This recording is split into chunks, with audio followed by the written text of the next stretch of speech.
This video is presented by Western and Southern Financial Group, a game plan for your financial future. Every great team starts with a strong foundation, and your future should too. With life insurance built like a championship roster, Western and Southern helps protect what matters most so you can focus on winning today while planning for tomorrow. Whether you're just starting out your journey, building your dynasty, or ready to retire like a champion, Western and Southern has the right play for your life stage. Visit westernsouthern.com to get your free life insurance quote today. Western and Southern, built to win. Okay, so for our next matchup, we've got your New York Jets versus the Jacksonville Jaguars. Now, when you look at this game on paper, it's a 9-4 Jags team versus a 3-10 Jets team. You think, all right, this is going to be a quick preview. There's not really a matchup to focus on. I don't think that's the case. We got our guy Terron Armstead back this week to talk about the trench matchup and why those two young offensive tackles for the New York Jets really have their work cut out for them against the Jacksonville Jaguars edge rushers. Let's hear what Terron had to say about this matchup. Here we go. Jets, Jags. Maybe on paper, Terron, not the matchup that people are looking at like, oh, I got to make sure that I watch this game. But it's a big one for Jacksonville, right? They're in the driver's seat for the division, and you're playing a team that, all right, the Jets aren't doing so good this year, but you can't let your guard down because they can't let this one drop with Houston right on their heels. I'm going to start right there with you because you obviously have the player perspective. We love talking with you and getting your perspective here every single week. Talk to me about playing a team that the record book, the win-loss record doesn't look so hot and you guys are feeling great. Like, obviously, you were a part of some really great Saints teams in particular. What happened when you guys you knew you were cruising, you knew you were a double-digit win type of a team, and you had a week where you were playing an opponent that you knew wasn't having the best year? How do you get yourself continued to be motivated for that, focused for that, going into a matchup like this? Trev, I have to give a lot of credit to Sean Payton for this, for sure. He was a guy that prepared at the highest level. He never let us as a team fall into those trap games, look at records. He would always say, respect the game. Respect the game, respect the league. It's the NFL, any given Sunday. So the way that he prepared for every team, no matter if a team was 1 win or 10 wins, he put the same amount of time, effort, and energy into game planning. So he demanded the same from us as we prepared and got ready through practice. And if he saw the energy dropping, he saw the intention dropping, start it over, start the whole practice over. So I learned that early from him, and it stuck with me throughout my career personally. Like, no matter the opponent, it's the NFL. I got to give my best every single time. Is there, I don't mean to put you on the spot, but like, was there a specific game or week that you maybe remember throughout your entire career when it was with Sean Payton, where you could almost just like feel him getting after you guys for maybe that, like you said, like lack of respect for the game? Like, again, you had so many great teams with the Saints. You guys were cruising. You guys were Super Bowl contender type of a team. So I don't know, is there any specific week or game or instance where you remember something like that happening where Sean was like, hey, you got to respect the opponent that you're going up against here? No, definitely for sure. We had a game against the Browns, 2014. We took them lightly, and we lost in Cleveland. But more like regularly, it would happen against the division. So we'll be up in the NFC South, and we got the Falcons who not playing well. They got 3 wins. We got the Panthers who's not playing well. They got 3-4 wins. And we've already played them once. We beat them nicely the first time. He hated that. Sean hated that. So those instances happened a lot more. Yeah, that's you got to respect the division opponents for sure. I like, obviously I've heard plenty of players and coaches talk about that all the time. Beating a team once, okay, that's one thing. Beating them twice in the same season, very difficult thing to do. And obviously what you're talking about is a big reason why. All right, let's get into this matchup here. Let's talk about the trench matchups. We got the offensive tackles for the New York Jets. And look, we talked about, all right, not the best year for the Jets, but in the trenches, actually playing pretty well here, especially their offensive tackles. Olufashino on the left, Armand Membu on the right. Those guys are playing well, but they got a tough task this week. Josh Hines-Allen, obviously, he is who he is. He is just consistently one of the better defensive ends in the NFL. And then Trayvon Walker, he's missed a little bit of time this year due to a wrist injury, due to a knee injury, but he was back last week. He's back. He's feeling good. So talk to me about what these Jets offensive tackles are going to face. I know you faced both Walker and Hines Allen before in your playing career. Talk about what these guys are going to face this week. That's a tough front, man. Not even just those two. They got the guys on the interior as well. But talking specifically Josh Hines Allen and Trayvon Walker, you got two elite athletes to start off with. Two guys that can move their gigantic bodies in a way that shouldn't exist, but they can. I was surprised to see the height of Trayvon Walker when I played him for the first time. He's like 6'7", 6'8", maybe. Really smooth athlete. Josh Hines Allen, I've had more reps against him, more games against him.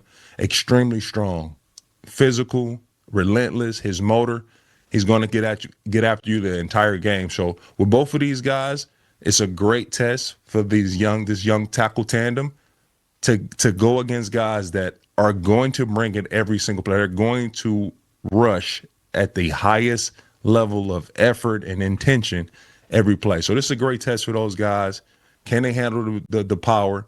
That's like always my biggest question when I'm looking at offensive linemen and evaluate O-linemen. Can you stop power? Do you have an anchor? Because if you don't, you'll struggle in this league forever. But if you can start building everything else around it. If you have an anchor, you can stop power, then you can start building the rest of your tools. That anchor will be tested this weekend for sure.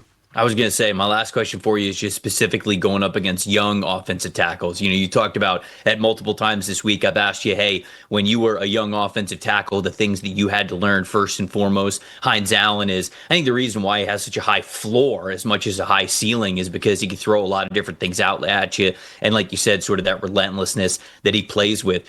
What do you think these two guys are going to do to specifically go up against two younger offensive tackles? Is it really just leaning into that power game and sort of right off the bat, first quarter, first couple of series, it's like, hey, the speed to power, the bull rush, it's coming. And if you can't stop it, I'm just going to do this for the next four quarters. For sure. That right there. They're going to test it first. Test it early. See if these guys have an anchor. Can they stop my power? If not, if Josh Allen is able to continuously push the tackle back into the quarterback and Trayvon on the other side as well. But his is more of a long arm opposed to like a two-hand bull rush. Josh Hines Allen, he's coming with this bull rush, like straight clashing. So they're going to test that early first. Before you go to any other moves, they're going to try that first. And then they both have cross-chopped, nice inside counters as well. So it's a full bag. They got the tools for sure, not just power rushers, but it's going to start with that. That's the foundation. That's going to be fun. Jags can't take the Jets lightly, and they can't take these young offensive tackles lightly either because both these dudes are playing really well. Fox News coming along, really nice last 6 games here from him. Membu's settled in very nicely in his rookie year. So just because the record is what it is for New York and just because these offensive tackles are younger guys doesn't mean it's going to be easy for them. The Jags are obviously going to have to bring it. Terron, we appreciate it as always, my friend. Sir, appreciate you. All right, there we go. That's Terron's take on this game. Dalton, what is your take on this game? Where are you starting, Jags or Jets here? My take is that we have no idea who the Jets are starting at quarterback, whether that'll be Tyrod Taylor or Brady Cook, and they're going to want to run the football, but that's been very hard to do this season against this Jacksonville defense, especially when Devin Lloyd is healthy at linebacker. You look at this Jags run defense for the season, all right? 10th in run defense grade, 5th fewest yards per carry allowed, 5th fewest touchdowns allowed, 3rd fewest explosive runs allowed. And when you watch this team, they're so in sync constantly, especially at that linebacker level with Devin Lloyd and Foye Oluokun. They flow so well to the football, and they just don't let you get to the outside. Linebackers are so often taught when you're on that front side of a play to funnel things, attack the outside shoulder of whoever's blocking you, and funnel things back in so the backside guys can make the tackle. They do that as well as anyone in football right now. They've seen the 2nd fewest off-tackle runs in the NFL, and it's not for teams a lack of trying. It's that they force it back inside, and they make teams run through the teeth of the defense. They also only allow, even when teams do get to the outside, 2.5 yards per carry on off-tackle runs, by far the best in the NFL. This Jags defense is fast. They flow to the football really well, and they do not let you get outside. If they continue to play like that, the Jets are going to have a really hard time running the football and scoring because we know they have a hard time throwing it. For the Jags side of things, we pointed this out on Monday's show, how good Trevor Lawrence was without play action. When you look at some of the numbers from him this past week, week 14, on play action throws, he had a 60.3 passing grade. No play action, 91.3, an elite passing grade. And when you and I went back to watch that game, we talked about this on the grade release show. He just looked very, very confident. He looked like he knew exactly where his wide receivers were going to be. He looked like he knew exactly what the defense was doing. He was letting the ball go and winding up before these dudes were even open. And he was throwing it to, truly, they say like, hey, don't throw it to an open receiver. Throw it to the spot where he's going to be when he's going to be open. That's how you have to win in the NFL. And Lawrence hasn't always done that throughout his career, but he really did that last week at a very, very high level. I took that sample size and those parameters and I expanded it throughout the entire 2025 season. And the numbers are they tell the same story from Trevor Lawrence this year. When he is operating with play action, 61.8 passing grade. And when it's no play action, 75.9. So not quite in the 90s like it was for a single game sample size last week, but clearly he is just seeing the field better when he doesn't have to take his eyes off of the coverage, right? Because when you run play action, in order to sell play action the way that you want to, obviously, like if it's some sort of, you're in the shotgun, you got the running back next to you, like you could do a little bit of a play action where you're just holding the ball out. The running back kind of, it's that little very quick and easy play action where you can keep your eyes down the field. But a lot of other times with play action, like, hey, you're trying to sell the fake, or certainly if you're under center, you're turning your back to the defense, and then after the play action, you got to turn around, and now you're evaluating what the defense is doing post snap for the first time, about a second and a half after the ball is in your hands. And so it's just a different type of game to see the defense at that point in time in the play versus right when you get it in your hand. You're analyzing exactly where they're going from their pre-snap stance into where they're going post-snap. Lawrence is comfortable doing that. And so I'm curious to just see how much of that goes into this game. Because again, the records are what they are with these teams. You're totally right. If the Jets are not able to run the football at a pretty high clip, probably not going to win this game. But for me, this is a game that, not that you take it lightly, because Terron told us you can't take any games lightly. I want to see the Jags build off of what they did last week. I want to see if this is going to sort of be an identity for them where we go, hey, let's lean into Trevor just having a little bit of extra time to scan the field, because when he does that, obviously it's been really good and it's been a high return on investment for us this season. Do we see a little bit more of that this week? Regardless, I got the Jags winning this game. 23-11 is my final score here. We're going with an 11 for the New York Jets. What do you got, Dalton?